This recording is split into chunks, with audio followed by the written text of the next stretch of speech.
Alam mo ba na mapanganib ang mundo? Kaya ugaliin mong matuto. Kamusta ang lahat? This is Sir Lopet at sa araw na to, ituturo ko sa inyo kung paano isimplify ang square of a binomial. Tara na, simulan na natin.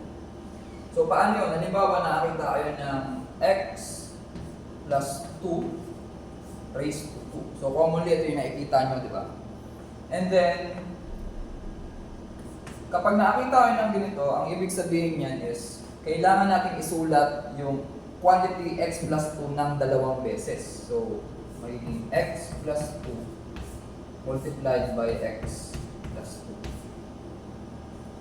2. And then, alam niyo naman, kapag nakakita tayo ng dalawang binomial sa ganitong form, meaning kailangan natin silang ipag-multiply. So, one way para ma-multiply natin ito ng mabilis is using the FOIL method. Kung naalala nyo, we have FOIL. F is first, O is outer, I is inner, and L is last. So, ano ibig sabihin nun? Natin. So, first, ibig sabihin, itong mga first terms, x times x. So, we'll have x squared. And then we have O, the outer terms, yung mga nasa labas, we have x times 2. So, we have positive 2x. And then I, yung inner, we have 2 times x. So, 2x ulit yun.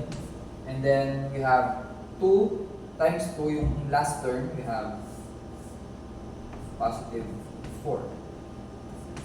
Tapos, isi-simplify na lang natin yan. So, bring down x squared plus 2x plus 2x, that is 4x. And then, bring down positive 4. So, ito na po yung sagot. So, meaning, quantity x plus 2 raised to the second power is equivalent to x squared plus 4x plus 4.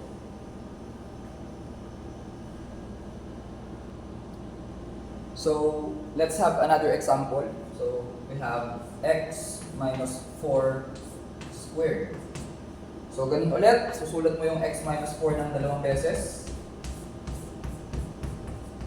And then, proceed with FOIL method. First, outer, inner, and then last.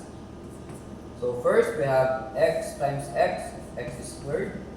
Outer, we have x times negative 4, so negative 4x. And then inner, we have negative 4 times positive x, that's negative 4x ulit. And then we have negative 4 times negative 4, that is positive 16. And then we have to bring down x squared. And the negative 4x minus 4x is negative 8x. And then bring down positive 16. So, meaning ito yung sagot. So, quantity x minus 4 is squared is equal to x squared minus 8x plus 16.